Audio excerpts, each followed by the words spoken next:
এক চিলতে প্রেম পর্ব ১ লেখা আইজা আহমেদ ১০ বছরের একটা ছোট্ট মেয়ের সাথে বিয়ে হবে। খালি গায়ে বিছানায় উপর হয়ে শুয়েছিল আরশান। চিন্তার ঘোর কাটিয়ে ধীরে ধীরে উঠে বসে পাশে রাখা মেরুন রঙের শার্টটা গায়ে চাপিয়ে রুম থেকে বের হয়।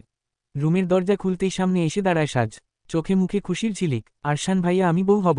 ছোট্ট এই মেয়েটি যে এখনও জীবনের অর্থই বুঝে না, সে এমন কথা বলছে। অবুঝ সাজের কথা শুনে আরশান বলে, এতটুকু বাচ্চা মেয়ে তুই আমার বউ হবি? আমাকে চিনিস? এই শেরহাম আরশানকে চিনিস? আরশানের কথা শুনে ছোট্ট মুখে রাগ এনে বলল, হ্যাঁ চিনি তো আরশোলা। তুই একটা বিরক্তিকর আরশোলা, আমাকে শুধু বকিস, ভয় দেখাস। ছোট্ট দুজোড়া স্যান্ডেলের টুংটাং শব্দে পেছনে ঘুরে দৌড় দিল ঘর থেকে বেরিয়ে যাওয়ার জন্য।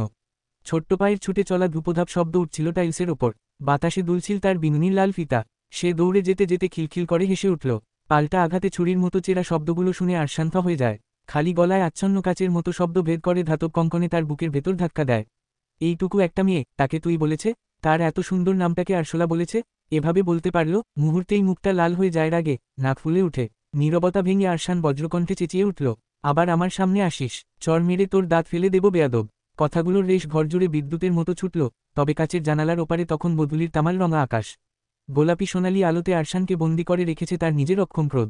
এক পলক স্তব্ধ, হাত দুটোর আগে মুষ্টিবদ্ধ। তার দামি সুইস ঘড়িতে তখন খচখচ শব্দ তুলছে। আরশান আর দাঁড়ালো না, বেরিয়ে যায়। রাগে গা কাঁপছে তার। রুম থেকে বেরিয়ে সিঁড়ি দিয়ে দ্রুত নিচে নেমে আসে। চোখে মুখে তীব্র বিরক্তি। এই বিয়ে সে করবে না। পরিস্থিতির চাপে এত বড় সিদ্ধান্ত নেবে না। সিঁড়ি ধাপের শব্দ আসা পদক্ষেপের সঙ্গে তার মনে জমে থাকা ক্ষোভটাও তাল মিলিয়ে কাঁপছিল। নিচে ড্রয়িং রুমে এসে আরশান থেমে দাঁড়ায়, চোখ পড়ে সামনে সোফায় বসা থাকা সাজের দিকে। সে গোল হয়ে বসে আছে, মুহূর্তেই চোয়াল শক্ত হয়ে আসে। আরশান কটমট করে তাকায় সাজের দিকে, যেন কাছে পেলেই খেয়ে ফেলবে। আরশানকে এভাবে তাকিয়ে থাকতে দেখে কুকড়ে গেল সাজ। সেই চোখে অব্যক্ত আগুন টের পায়। দুই কাঁধ জমে বরফ হয়ে আসে, চোখ পিটিয়ে তাকিয়েও সাহস করে আরশানের মুখোমুখি হতে পারে না। একটু আগে যে সে আরশানকে আরশোলা বলেছে, এই ভয়ে এক লাফে উঠে অন্য রুমে ছুটে যায় সাজ। আরশান সে স্রোতে ভেসে না গিয়ে সোজা চলে যায় তার মা মৌসুমী বেগমের রুমের দিকে। ভিতরে ঢুকেই আরশান বলে উঠল, মম, এসব বন্ধ করো প্লিজ। আমি হাঁটুর বয়সী একটা মেয়েকে বিয়ে করতে পারবো না। মৌসুমী বেগম তখন ধীর ভঙ্গিতে গহনা গুছিয়ে রাখা বাক্সটা বন্ধ করে ছেলের দিকে তাকালেন। এখন আমি কিছু শুনতে চাই না আরশান, সবকিছু রেডি, কালকেই তোদের বিয়ে। কয়েকদিন পরই কানাডা চলে যাচ্ছ, কবে আবার ফিরবি কি ঠিক? এর মধ্যে সাজ বড় হয়ে যাবে, তখন আর এইটুকু মেয়ে বলতে পারবে না। সাজ এখনও স্কুলে পড়ে, সামনে ওর ভবিষ্যৎ পড়ে আছে। এমনটা না করলে হয় না। মৌসুমী বেগম ঘাড় শক্ত করে দাঁড়ালেন। একটু কি ভেবেছিস তোর মামার বাড়ির অবস্থা? সাজের তো আপন বলতে কেউ নেই। তখন থেকেই মেয়েটা এক ছায়ার মতো বেঁচে আছে। ওকে ওরা কিভাবে রাখে জানিস তুই? এই বাড়ি, এই ছাদ, এই পরিবার, এটাই ওর জন্য নিরাপদ। যদি আমরা ওকে নিজের ঘরে না রাখি, তাহলে কে রাখবে?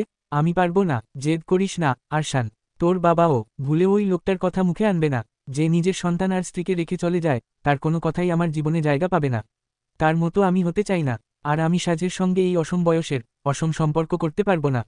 তুই যেটা অসম সম্পর্ক ভাবছিস, সেটা আমি সাজের রক্ষা বলেই দেখছি। তুই না থাকলে ওর কোনো ভরসা থাকবে না এই দুনিয়ায়। কেউ ওকে নিজের বলে দাবি করবে না।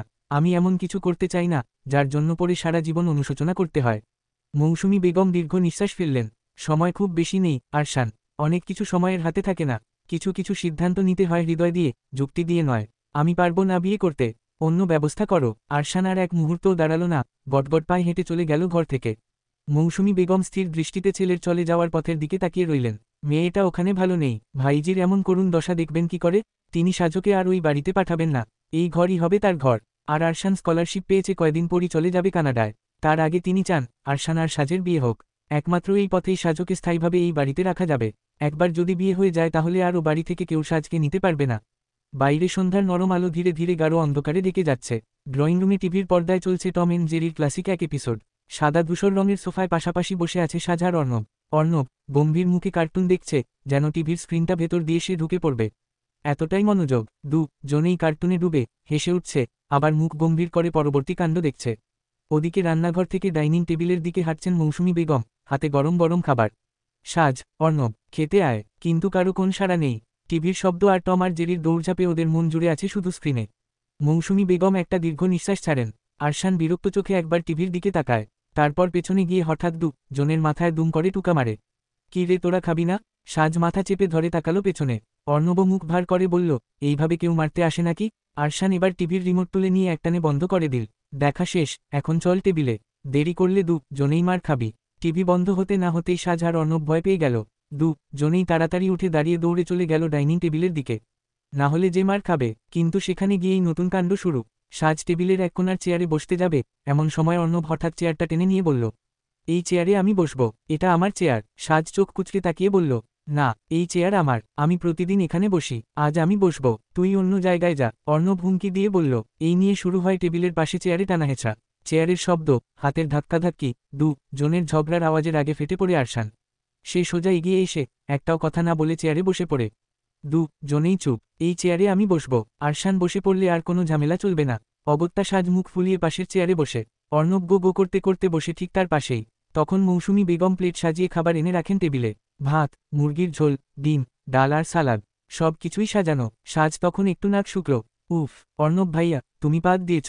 সাজ নাক চেপে ধরে বলল, চোখ মুখ কুচকে। অর্ণব প্রথমে চুপচাপ থাকলেও পরে চোখ বড় বড় করে বলল, আমি আবার? তুই গন্ধ পেলেই আমার নাম বলবি কেন? তুমিই দিয়েছ। অর্ণব এবার রেগে গিয়ে বলল, তুই নিজেই হয়তো পাত দিছিস, আবার আমাকে বলছিস? সাজ মুখ ফুলিয়ে বলল, না, হ্যাঁ, না। এদের কাণ্ড দেখে আরশান দাঁতে দাঁত চেপে বলল, এই, তোরা কি খেতে এসেছিস? আর একবার কেউ কিছু বললে কাউকেই খেতে দিব না, বেয়াদব। আর তোর কি খাবার টেবিলেই এইসব করতে মন চায়? অর্ণব অসহায়ভাবে বলল, পাদ আসলে আটকে রাখা যায় না। কি করব, আমি তো আর ফ্লাওয়ার বের করতে পারবো না। চলবে,